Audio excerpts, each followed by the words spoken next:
Bienvenue sur Loup-Garou France. C'est un grand plaisir pour moi de vous retrouver. J'espère que pour vous aussi. Si vous êtes là, ça doit être le cas. On continue cette aventure extraordinaire. Et pour ce faire, un énième témoignage qui s'ajoute à une liste qui n'en finit plus. Les livres Homo lupus, l'histoire du loup-garou. Loup-garou, la vérité. Si vous vous intéressez à cet animal, c'est pour vous. Parce que vous allez apprendre énormément de choses sur leur provenance, sur leurs habitudes, sur leur morphologie. Toutes les réponses à vos questions sont dans les deux livres. Voilà. Donc, tout est passé au peigne fin. Vous pouvez les commander directement sur Amazon. Vous avez les liens dans la description. Ou vous pouvez passer par moi-même. Comme ça, je peux vous les dédicacer. Un petit orthographe. Voilà. Donc, lougaroufrance@gmail.com, lougaroufrance@gmail.com. Envoyez-moi un mail et on s'organisera. Voilà.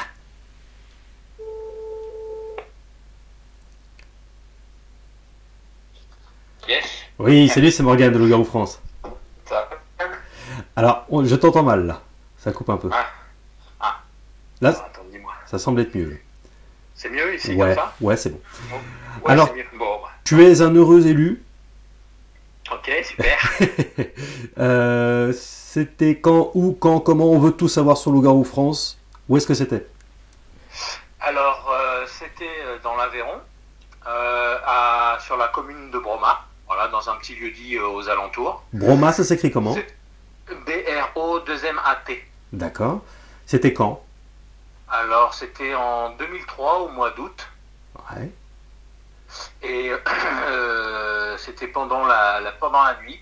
Donc il faisait noir, hein, de ce que je me souviens bien. Et puis le ciel était dégagé parce que je faisais des petites observations les jours précédents des étoiles. Donc voilà, c'est un repère. C'est un repère au mois d'août là-bas, c'est toujours super. Oui. Donc voilà. Donc on était au milieu de la nuit. Et puis j'entends un jappement, un chien qui crie, hein, mais c'était incessant. Ça t'a réveillé? Oui. Ça m'a réveillé. Oui. Alors tu sais, t'es un petit peu entre deux eaux là, t'entends ça, et puis au fur et à mesure tu prends conscience et tu l'entends toujours et ça s'arrête jamais, tu vois. Donc tu te dis bon bah l'animal peut-être qu'il est blessé, il est peut-être coincé, et ainsi de suite. Et puis bah comme c'était incessant, ça m'a inquiété un petit peu, donc je me suis dit je vais aller voir quand même parce que c'est quand même bizarre. Donc moi je me lève et sur le palier, on est à l'étage, hein, sur le palier, il y a ma mère qui est en face de moi et puis elle est super inquiète. Elle fait t'entends ça? Moi ça fait un moment que je l'entends, etc. Mais elle sent une ambiance un peu ça l'effraie un petit peu quand même, tu vois. Parce que vous n'avez pas l'habitude. Ouais. Non, et puis bon, elle vit à la campagne depuis longtemps, c'est la première fois qu'elle entend ça aussi longtemps, etc. Donc pendant qu'on parle en fait sur le palier, il y a toujours un éjappement. Et puis moi je décide quand même d'aller voir. Ma mère a à ce moment-là un gros chien de chasse d'une 30aine de kilos, mais lui il est surexcité, mais par contre il aboie pas. Donc on descend. Tu vois bien dans son comportement qu'il est anormal en tout cas. Ouais, il est complètement excité. Ça peut pas être dû au fait que vous soyez debout en pleine nuit, que du coup ça l'intrigue, il pense que vous allez peut-être vous promener ou non? Ouais, non, parce que c'est pas son comportement en chien. Quand on est comme ça, il descend devant la porte et puis il attend pour pisser enfin voilà quoi. Oui, Là, il est vraiment que avec nous, mais il est très excité, il n'est pas descendu, lui non plus. Mais on voit qu'il est excité et il tourne en rond. Une drôle d'attitude comparé à d'habitude. Hein.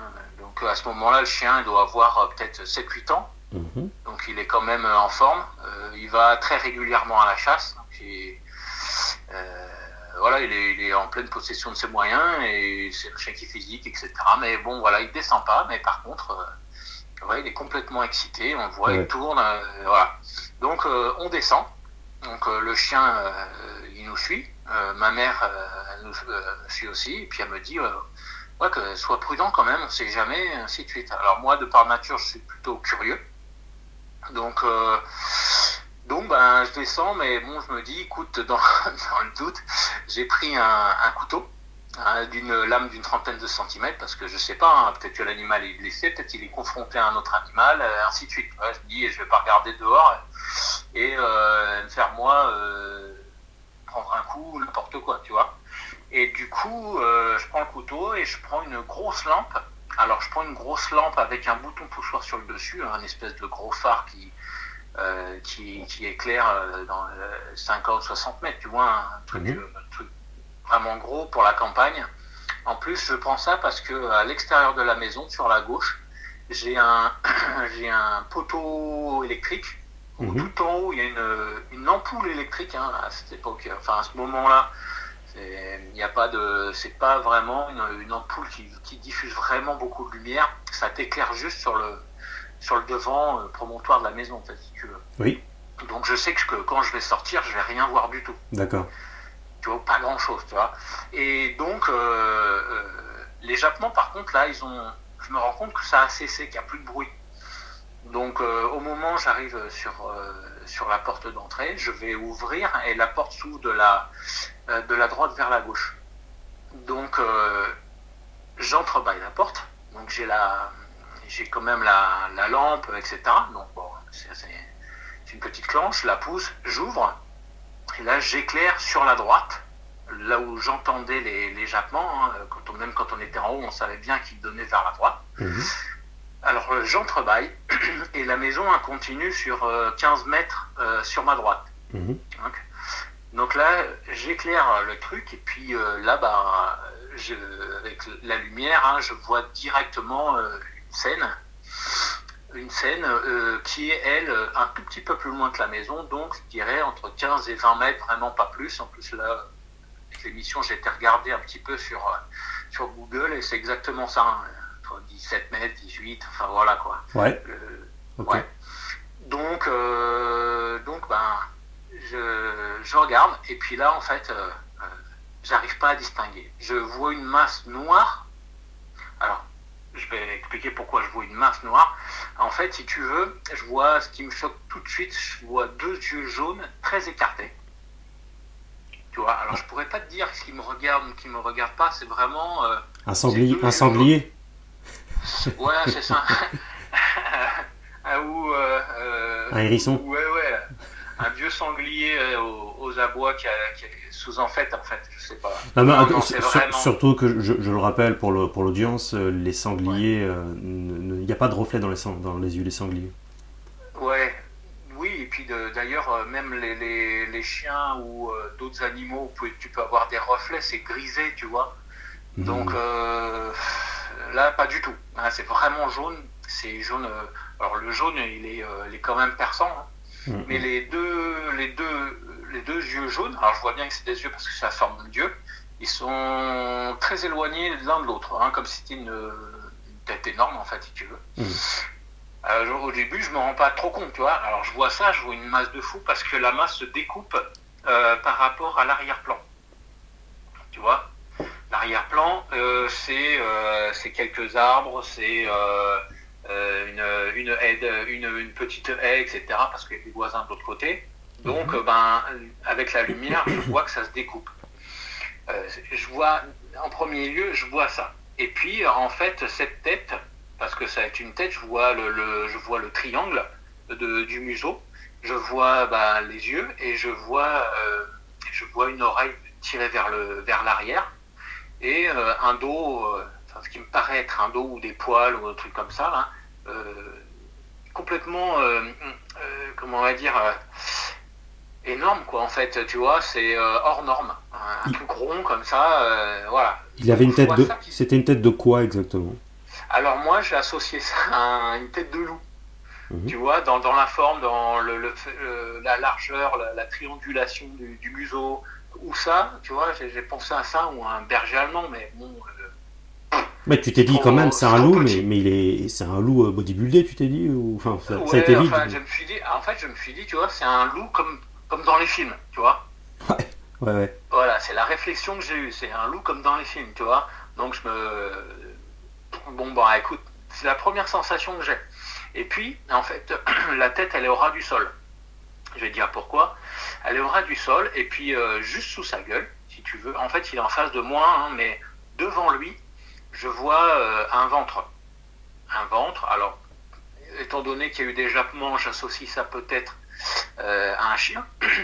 Un grand ventre, comme ça, mais je vois ni l'arrière-train, ni la tête. Et le loup, enfin, la tête là, elle est en prise sur l'arrière de son dos, un peu sur la colonne vertébrale, si tu veux, tu vois. Ouais. Donc il est au sol comme ça et il est en train de tirer comme quand tu tires avec, comme quand tu joues avec un chien et que tu lui donnes son truc là et que tu joues avec lui. Ouais, il a, en fait, le loup-garou a une proie et il est en train de le tirer. Ouais, il la tire. Mais tu vois, au départ, je vois que le ventre. Je me dis, mais où est-ce qu'ils sont les autres morceaux, si tu veux. Ouais. Et avec, au fil de tes émissions à regarder, et puis comme le cryptide, bah, il a des grands bras, etc. Et je me dis peut-être que, en définitive, il avait ses bras autour de l'animal, et c'est pour ça que moi, je voyais pas. Et comme il est d'un noir profond, et que bah, moi, à ce moment-là, avec la lumière, alors c'est pas des lumières à LED hein, comme maintenant, hein, bah, c'est des ampoules à la con, hein, tu vois, quand même. Mais c'est quand même puissant, mais la lumière était absorbée là-dedans. Et c'est peut-être pour ça que j'ai pas discerné les bras qui le tenaient peut-être, tu vois, comme il était en train de tirer. Oui, bah, à l'époque, c'est vrai qu'on avait tout de même, malgré tout, des bonnes lumières aussi, parce que c'est en 2002, donc ça date pas de Mathusalem, mais par contre, il n'y avait pas de téléphone comme on a aujourd'hui. Le téléphone qu'on a aujourd'hui, c'est beaucoup plus récent quand même, quoi. Je parle des téléphones plats qui filment, etc. Ouais, ça n'a rien à voir. Aujourd'hui, ouais, tu sais, c'est une ampoule halogène, mais avec un miroir derrière qui porte parce qu'elle est grosse, tu vois. Ah oui, je vois très bien. C'est pas la même qualité de lumière qu'aujourd'hui. C'est vrai, oui.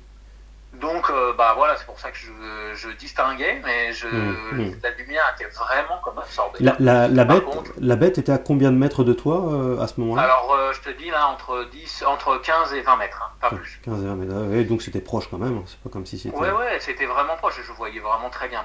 Et ce qui fait que je voyais très bien, c'est que le ventre, c'est peut-être... j'ai associé ça à un animal, comme je te disais tout à l'heure, parce que je l'ai vu distinctement, c'est-à-dire que le ventre, ben, il était un peu sans poil, un peu comme les chiens, tu vois, très rasé. Oui.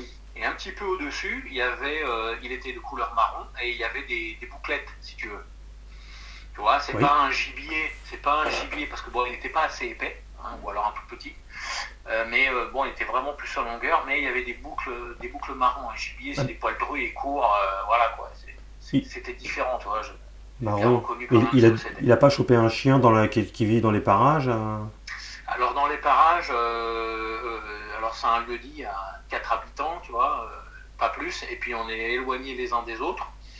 De plus, bah, le voisin il a 2 chiens, mais c'est des tout petits chiens, et puis après, je sais pas trop. Après, il y a d'autres gens que je connais pas plus que ça, tu vois, qui sont encore un petit peu plus loin, tu vois. Ah oui, enfin, ouais, il y a quand même des maisons à quelques centaines de mètres. Ouais, il y a des maisons, tu vois, plusieurs 100, 300, 500, tu vois. Ouais, okay. Oui, il y a quand même de la vie autour. Oui. Mais après, puis il y a des gens, c'est des chasseurs, hein, peut-être que, tu vois, ils ont perdu leur chien, mais à ce moment-là, tu sais, je fais pas mon enquête, je fais rien du tout, tu vois. Je sais pas s'ils ont perdu leur chien, tu vois, je les connais pas forcément, ou je les connais pas du tout. Tous ceux qui habitent autour, je connais les gens du lieu-dit, quelques personnes de la ville, et c'est tout, quoi. Il y avait une odeur? Je viens là en vacances, mais je viens pas, j'y habite pas, tu vois. Oui. Il y avait une odeur à ce moment-là ou... Alors, pas d'odeur du tout. Oui. Ok. Non, pas d'odeur. Et quand tu as ouvert la porte et tu as vu cette scène, le chien faisait toujours du bruit, jappait, tout ça ou pas? Non, rien du tout. Avant que je sorte. Avant que je sorte, vraiment, il n'y avait plus rien. Parce que c'était incessant. Hein. Et en descendant, etc., tout d'un coup, je me dis, bah, il n'y a plus de bruit, tu vois. Et puis c'est là que Et le loup-garou, en fait, donc tirait sa proie et il est rentré dans les fourrés. Il est rentré où? Enfin, comment il a disparu? Alors, il n'a pas disparu. C'est-à-dire que moi, je vois le truc comme ça, le loup en train de tirer, et je ferme la porte. Et là, bah, il y a mon chien qui est derrière, qui est au taquet. Et en fait, moi, je le retiens avec ma jambe. Et puis, je ferme la porte. Donc, à savoir que là, j'ai ma lampe et le gros couteau, tu vois. Et puis, j'ai envie d'aller voir. Mais entre le moment où j'ai fermé la porte et au moment où je vais sortir, il n'y a pas plus de 3 secondes. tu vois. C'est je ferme la porte et je me dis, allez, j'y vais, tu vois. Excuse-moi, ta mère, elle était à côté de toi? Ouais, ouais, elle était vraiment à côté. Donc je lui dis rien, hein, elle regarde ce qui se passe. Ok. Elle regarde ce qui se passe, je lui dis absolument rien parce que ça dure. J'ouvre la porte, il y a bien 5-6 secondes, tu vois, je suis en train d'identifier, je passe la lampe, je regarde ce qui se passe, je me dis, ouais, c'est un truc de fou. Ouais. Ouais, et puis là, je ferme la porte, et là, je m'interroge, tu vois, j'y vais pas, et puis je me dis, allez, c'est parti. Et j'y vais parce que, comme je disais tout à l'heure, je suis comme ça, je suis obligé d'aller voir, je suis curieux, et je sens pas un danger particulier parce que. Voilà, j'ai mon chien, j'ai cette grande lame, et puis voilà, à ce moment-là, je suis sûr de moi, donc. C'est du cas par cas, hein. Pourtant ta maman avait peur, mais. Je me dis pas, c'est, tu vois, je me dis pas, c'est une mètre de 2,40 m qui peut me décapiter d'un coup, tu vois. Non, pour moi, ça reste quand même un gros chien ou un loup ou un truc comme ça, hors norme, mais ça me fait pas peur en fait. Donc, dans les 2-3 secondes, je ferme la porte, je réfléchis, je prends mon inspiration. Et je me dis, j'y vais. Et là, je pars en courant, dans la direction. Alors, juste une chose qu'on n'a pas dit, c'est que, pour comprendre aussi ton esprit, c'est qu'à la base, tu es militaire aussi. Hein. Tu as un esprit, donc... Ouais, j'ai été militaire pendant 26 ans, j'ai été dans les opérations spéciales pendant des années. Voilà. Et du coup, voilà, après, c'est peut-être un trait de caractère. Oui, je voulais le dire aussi parce qu'il y a beaucoup de gens qui auraient flippé et qui ne seraient pas sortis, mais voilà, toi, tu as un caractère militaire, donc c'est pas pareil non plus, quoi. Ouais, c'est pas pareil. Après, je dirais pas qu'on a été formé, machin, mais moi, je dirais que voilà, c'est plus dans ma nature que d'être comme ça, enfin, voilà. Oui. Et puis, bon, une grande confiance en moi aussi. Donc, oui, c'est bien, c'est bien. Oui. Donc, j'y vais, et voilà. Je cours après. Alors, entre 0 et 20 mètres, même si le chien il court plus vite que moi, il n'y a pas de souci là-dessus, jusqu'à l'endroit, si tu veux, on court à peu près pareil. Tu veux, il commence à accélérer, moi je suis juste derrière, et quand j'arrive à, je sais pas, je fais 5-6 mètres, et je vois déjà plus rien, en fait, si tu veux. Je vois déjà absolument plus rien. Et je continue à courir à fond, hein, donc je fais les 20 mètres. Là, mon chien il commence à se détacher, hein, je le vois commencer à partir dans la nuit. Donc, si tu veux, on suit une route, parce que tout ça, c'est en macadam. C'est en macadam, et ça va jusqu'à une grange qui est, je sais pas, 70-80, même plus loin. Donc, je cours, je fais les 20 mètres, donc là, il n'y a plus rien, hein, je passe à côté, et je continue à courir 20 mètres de plus facilement. Tu vois, et je m'arrête au bord de cette petite route qui est surplombée d'un petit mur, hein, et là, je vois plus mon chien, si tu veux. Et puis, il y a un pré qui est dans le fond, qui donne ce pré-là sur un autre pré, mais sur l'autre pré, il est en contrebas, tu vois. Et dans le pré, comme ça, je cherche le chien, tu vois, parce que je sais pas où il est parti, tu vois, mais c'est le seul endroit, finalement, où je peux voir s'il est à peu près là. Et là, il est à 40-50 mètres. Je le distingue parce qu'il a une robe blanche, le chien. Donc, je le distingue. Et là, je lui hurle dessus parce que je vois qu'il part dans le fond contrebas. Mais lui, il est complètement à fond. Il est en sprint total. Tu vois, il n'est pas en train de renifler un truc qui se passe. Il est parti à fond sur un gibier. Il chasse. Ok. Il chasse. Et là, il part à fond. Et là, je lui hurle dessus parce que je lui dis, s'il se passe quelque chose, je ne veux pas le voir. Parce que je me dis toujours, j'ai encore l'image dans ma tête qui dit que l'animal est plus gros que lui. Donc, s'il lui tombe dessus, ça va mal se passer, tu vois. Ouais. Et donc, le chien s'arrête. Il m'écoute et je le vois qu'il fait demi-tour, sans rien demander, hein, tu vois. C'est pas genre, il regarde dans le fond, non. Il obéit quand même, tu vois. Et le chien, il revient tranquillement. Donc, je le laisse revenir. Moi, je redescends. Et en redescendant, j'essaie de regarder s'il n'y a pas eu des traces de lutte ou si l'animal n'est pas là, etc. Donc, pendant que je redescends, donc je reviens à l'endroit initial où j'ai vu la scène, donc j'ai une vingtaine de mètres, et là je me pose des questions. Et je me dis, est-ce que j'ai vu j'ai vu ce que j'ai vu, d'accord, qu'est-ce que ça peut être, et ainsi de suite, enfin, tu vois, je me pose plein de questions comme ça. Au vu de la description... j'hallucine complètement, en fait, tu vois. Et du coup, je me dis, est-ce que l'animal, parce que là, à ce moment-là, je me dis, le gros loup, il est parti, tu vois. Donc il a laissé l'autre animal à moitié mort ou décédé, tu vois. Mais il doit pas être loin. L'autre chien, le chien ou l'animal, elle a dû ramper, tu vois, parce qu'il a échappé pendant un grand moment et tout d'un coup il n'y a plus rien. Donc je fais, il doit être très mal en point. Ouais. Donc je regarde un petit peu partout. Putain, bon, je suis quand même avec une lampe, hein, je sais pas, voilà. Je regarde partout, je passe l'autre côté de la haie, je regarde, je vois pas de traces, je vois pas d'animaux. Bon, je fais, bon, il fait nuit, il fait bien noir, je verrai ça demain matin. De toute façon, si l'animal est décédé, il doit pas être très loin, tu vois. Ouais. Donc, bah, je pars, je rentre, je raconte à ma mère ce qui s'est passé. Donc, on en a parlé il y a pas longtemps. On m'a dit, et j'étais encore effrayé de cette histoire. Elle me dit, c'est pas possible. Mais elle a pas, à aucun moment, elle m'a dit, ouais, t'as rêvé, etc. Tu vois. Parce que, bah, je vais pas inventer des trucs comme ça. Hein. J'y vais, je vois ce que je vois, et puis. C'est clair. Et basta, tu vois. Aucun intérêt, quoi, d'inventer un truc. Non, bah, aucun intérêt. Et surtout que moi, je dis, ouais, bah, c'était un loup énorme, quoi. Donc, est-ce que il y en a pas un qui s'est échappé de quelque part? Est-ce que il y a pas eu et alors, il y en a qui te diraient, en fait, c'était un gros chien ou juste, enfin, un loup banal, mais dans la nuit, ça peut fausser la perception. La perception. Oui. Ouais, ben non, parce que j'ai vraiment, j'ai pas mal de références, tu vois, taille des yeux, etc. On avait des chiens, donc la distance, quand je vois mon chien descendre, se retrouver au même endroit ou être un peu plus loin, tu vois, j'ai un référentiel quand même dans l'encadrement des yeux. En plus, c'est un gros chien, tu vois, ça commence à être gros hein, quand tu commences à avoir. Ouais, je dis ça parce qu'il y en a qui te diraient, tu sais, oui, alors tu viens de te réveiller, donc t'as la tête non plus un peu dans le cul, puis en plus c'est la nuit, et puis il y a la peur, et puis il y a donc en fait tes idées peuvent être faussées. En fait, bah, je me suis réveillé, oui, mais j'ai eu le temps de prendre bien conscience, étant donné que bah, je dormais, j'ai entendu l'échappement, je me suis dit, putain, ça fait chier, qu'est-ce qui se passe? Donc tu vois, tu te réveilles au fur et à mesure, tu n'es pas dans le coltard et tu sors. Ouais, tout à fait. Après, je vois ma mère, on discute un peu sur le palier, je vois mon chien qui me fait chier, j'ai le temps d'aller prendre le couteau, de prendre la lampe, tu vois. Donc je suis quand même bien réveillé, parce qu'en plus je mets mes pompes, tu vois, enfin voilà, tu vois, je sors pas en claquette ou je sors pas pieds nus. Ouais. Donc ben tu vois, il y a tout ça qui fait que je suis bien réveillé. Les animaux, comme on a vécu toujours avec, ouais, je sais à quoi ça ressemble à la tête d'un chien, même un gros chien.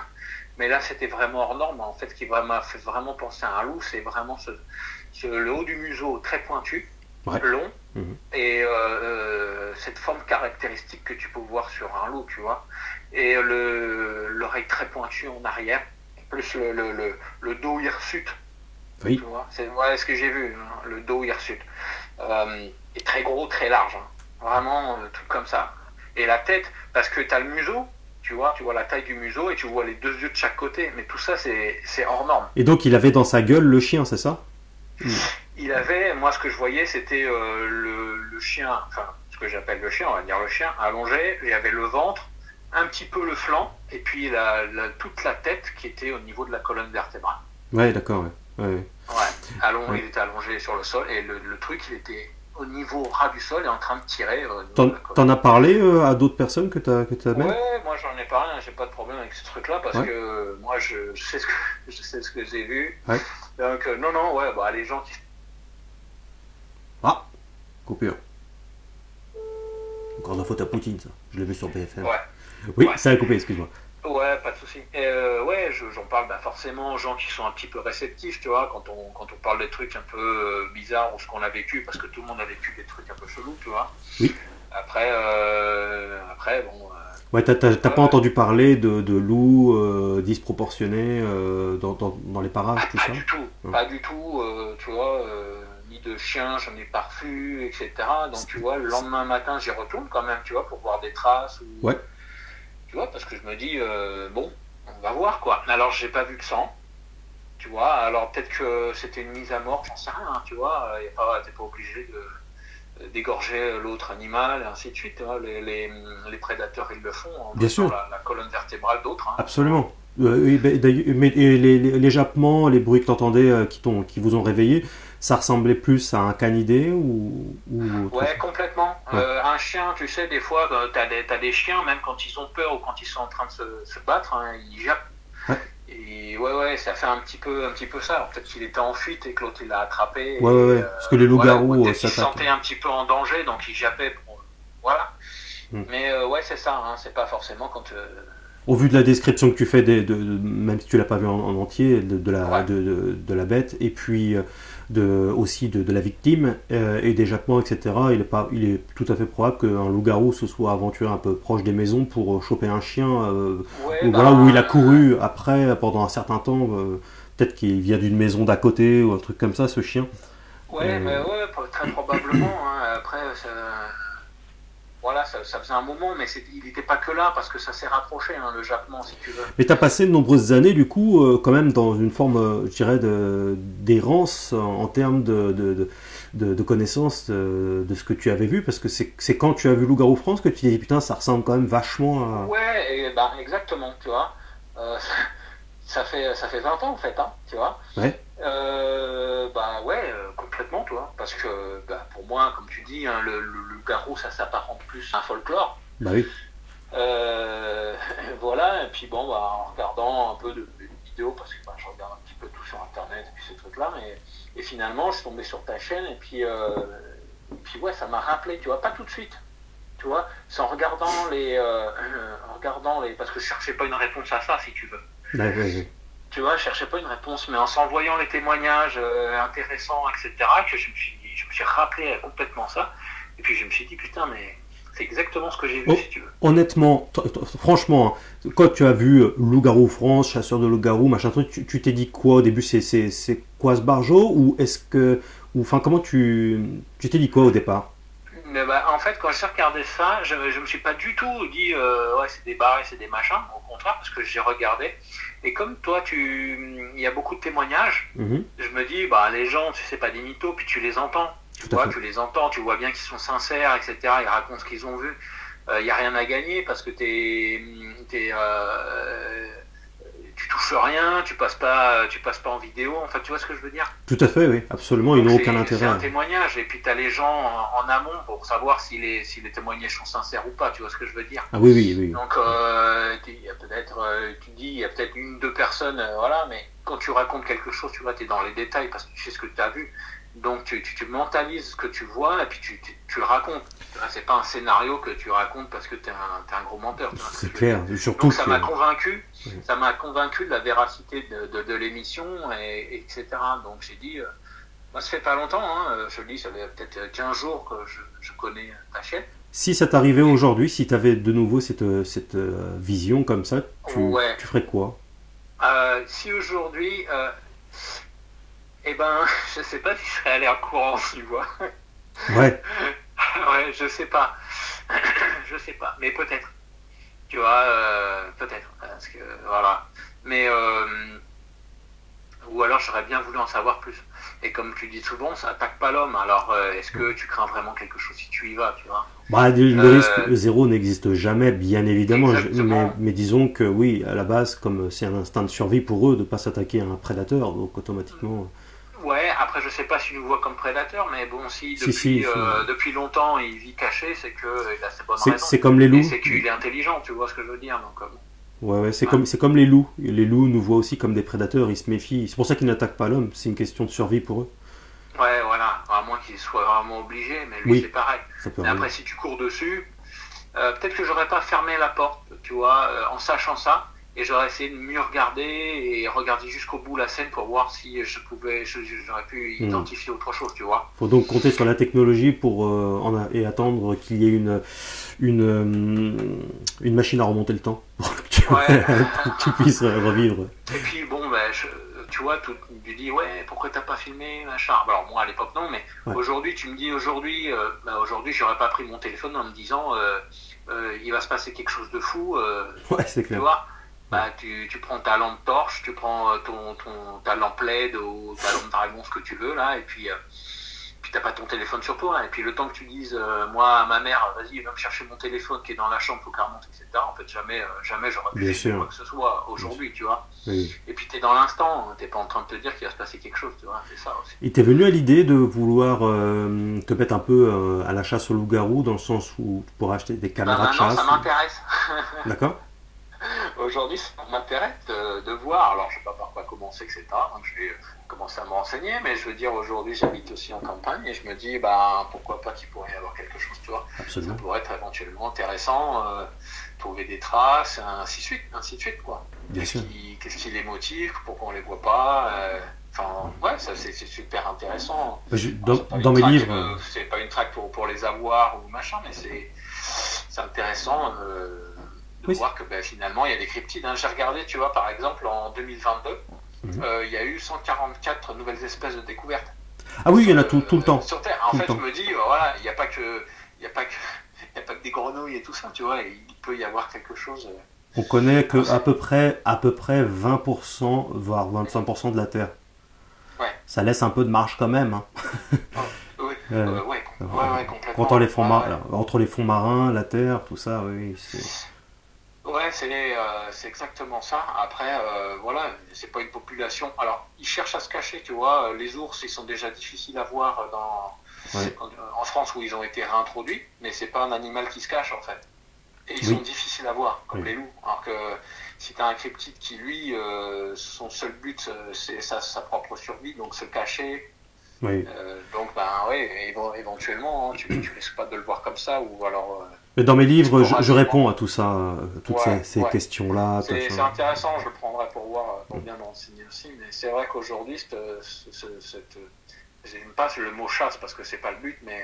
En fait, c'est parce qu'il y a plusieurs synonymes au mot chasse, c'est comme chasseur de tornades, chasseur de fantômes, chasseur de têtes. Des choses que traquer un animal.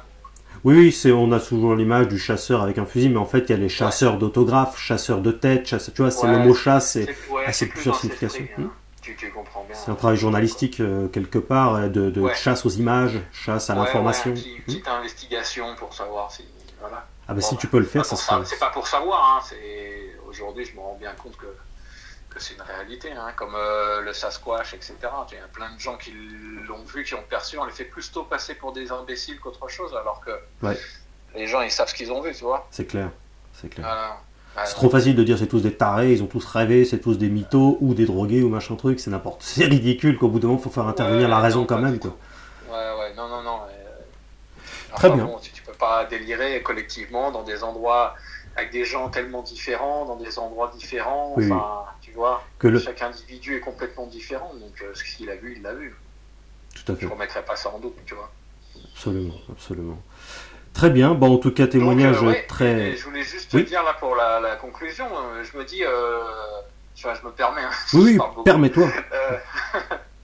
Je me dis, voilà, le lendemain, quand je vois pas de traces, quand je vois pas de sang, machin, je me dis quand même, il y a deux solutions. Soit l'animal est mort plus loin, mais vu qu'il bougeait plus du tout, parce que le ventre était complètement détendu, tu vois. Il n'y avait plus de réaction, l'animal qui était en train de tirer, le loup qui était en train de tirer, c'était fini pour l'autre en dessous, tu vois. Donc je me dis, soit là, j'ai eu un mauvais discernement, mais ça m'étonnerait. Et puis j'aurais vu les traces de sang, j'aurais vu quelque chose, c'était des feuilles retournées, quelque chose qui aurait pu m'indiquer une piste. Mais là, il n'y avait absolument rien. Donc soit les deux animaux sont partis chacun de leur côté, mais là, j'y crois pas du tout. Et là, je me dis, soit l'autre animal est parti avec l'autre dans sa bouche. Mais là, je me dis, j'y crois pas du tout non plus, parce que l'autre, c'était le ventre, il faisait la taille du mien, tu vois. C'était un gros chien aussi. Ouais, mais un loup-garou, ça pèse... S'il est parti avec à la poursuite de mon chien derrière, c'est que ça doit être vraiment balèze, tu vois. Ouais, t'as fait le lien. Ouais, et du coup, je suis resté, comme tu dis, 20 ans dans l'expectative, sachant pas. Oui, un loup-garou adulte, ça peut peser entre 200, voire pour les plus gros spécimens, notamment dans d'autres pays, jusqu'à 300 kilos selon les portées. Donc, puis il se met en bipède, ça fait des sauts de 4, 5, 6, 7 mètres de longueur, hein, si tu veux. Donc, bam, il se barre en courant, t'as aucune trace, quoi, automatiquement. Quoi. Puis c'est vraiment un quart de seconde, quoi. C'est extrêmement rapide. Donc c'est logique, il l'a mis dans sa gueule. Moi j'ai eu un témoignage, c'était en Corse pour le coup, d'un loup-garou qui portait dans sa gueule un sanglier. Ouais, mais c'est ça, le sanglier à 90 kg, un chien qui en fait 30 pour lui c'est rien. C'est ça. Et oui, oui, oui. Donc, oui, donc, en fait, moi, la plus plausible finalement, c'était qu'il était parti avec. Mais je me dis comment il a pu échapper au chien de chasse derrière qui était lancé à fond. Donc, je ne peux pas dire à combien de kilomètres heure ça avance le chien, mais bon, c'est rapide quand même, tu vois. Tout à fait. Ouais. Je me dis, il est parti plus vite. Oui. Donc, bon, c'est tendu. Ah oui, Je là, suis resté 20 ans comme ça. le loup-garou a entendu, a vu ta présence, tout ça, il s'est barré à fond, quoi. T'es un Ouais, prédateur, mais donc. sur le coup, je pense qu'il m'a pas remarqué parce que je pense que pour lui, une lumière, ça fait pas trop sens, peut-être, tu vois. T'es en train de l'éclairer, bon, Mais ils sentent, hein. Ils sentent quand même, ils voient, ils ont une super vue en plus déjà, Ouais. mais ils sentent, ils voient un éclairage, tout ça, machin truc, là ils savent qu'automatiquement il y a une personne, s'ils connaissent les armes, ils reconnaissent l'odeur de la poudre, etc. Ils connaissent bien l'humain, quoi. Ouais, l'humain, l'environnement. Ouais. Ok. Mais super. Ils sont hyper intelligents, je les assimile parfois à des singes parce que justement ils ont une intelligence qui se rapproche de l'humanoïde, quoi. Ouais. D'ailleurs, garou, ça signifie humanoïde. Ouais. C'est du vieux français. Okay. Ah oui, ils ont une intelligence exceptionnelle. Mais j'ai trouvé ça fascinant en fait ce que j'ai vu. Oui. Et j'en ai un souvenir extrêmement net. Ouais. Tu vois, les yeux très écartés, complètement jaunes. Le truc en train de tirer, la tête triangulaire très très grosse, hein, vraiment. Et ce dos, j'assimile à un dos, tu vois. Oui. C'est bizarre. C'est un peu, tu vois, une vision cauchemardesque que tu vois tu tapes cryptide de loup-garou sur internet et t'as des images comme ça. Mais après, j'ai pas pu distinguer nettement parce que j'avais la lumière a été absorbée par ce noir. Oui, je vois. Ouais. Oui, parce que là, il y a des loups-garous extrêmement sombres et noir sur noir, il n'y a plus d'espoir. C'est ça. Ouais. En tout cas, ton témoignage est très très crédible, hein, d'autant plus que tu as quand même un parcours de vie qui fait que tu es d'autant plus crédible, parce que généralement les militaires, tout ça, c'est pas des mecs, voilà, c'est des gens qui quand même sérieux, rigoureux, qui ont un sens de l'analyse, tout ça, donc c'est d'autant plus intéressant, quoi. Ouais, c'est ça. Après, comme je t'avais dit, je sais pas si moi, du fait de mon parcours, ça me rendra crédible, mais en tout cas, je sais ce que j'ai vu. Et puis, tu vois bien, en discutant, voilà, tout est naturel, hein, je raconte pas de conneries. Puis c'est exactement la même version que tu m'as expliqué quand c'était au téléphone. Ouais, et puis c'est pas du tout non plus, tu vois, à l'époque, tu vois, Internet, peut-être ça a commencé, mais moi je l'avais pas, rien du tout, tu vois, t'as pas de smartphone, pas de machin. Ouais. Et voilà, tu vois ce que tu vois. Aujourd'hui, tu pourrais éventuellement être influencé avec tout ce que tu vois, mais moi, j'ai pas d'influence. Moi, je te dis, je vois un loup. À aucun moment, je me dis c'est un loup-garou, que ça existe, etc. Mais pendant 20 ans, tu te demandes ce que c'est, ce que tu as vu. Absolument. Merci beaucoup, en tout cas, d'avoir accepté de témoigner. C'est toute la communauté qui te remercie. Tu fais des heureux. Et puis si dans tes excursions, si voilà, tu vois quelque chose d'autre, voilà, si tu me contactes, hein, t'hésites pas. Ouais, pas de souci. Je vais commencer à chercher un petit peu, être attentif. Je débarque avec mon fusil à pompe et puis on l'éradique.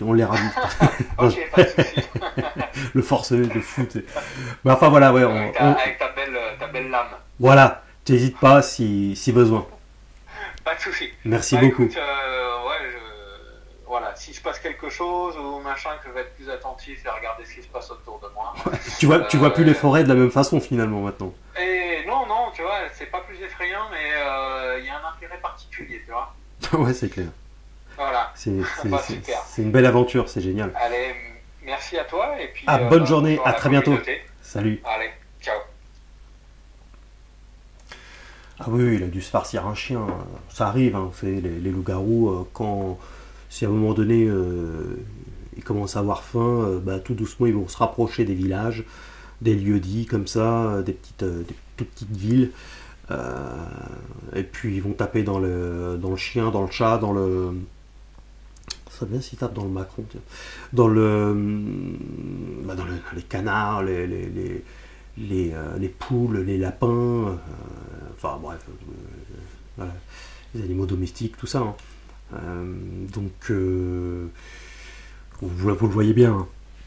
Il y a une tonne de témoignages comme ça. Voilà, encore une fois, il faut faire intervenir la raison. Quand j'en vois encore qui doutent, je me dis, mais putain, mais c'est les mecs c'est pas ce qu'il leur faut, quoi. C'est fou, hein, d'être nihiliste à ce point-là et de ne pas se rendre à l'évidence que c'est la réalité et qu'ils ont juste le cerveau formaté, quoi, tout simplement, quoi. Enfin, bref, en même temps, s'ils sont formatés à fond, c'est compliqué de déformater le disque, et puis après, c'est très compliqué pour beaucoup de désapprendre ce qu'on leur a appris pour ce sujet-là, comme pour bien d'autres, si tu vois ce que je veux dire, hein, sans faire de géopolitique et de... Hein.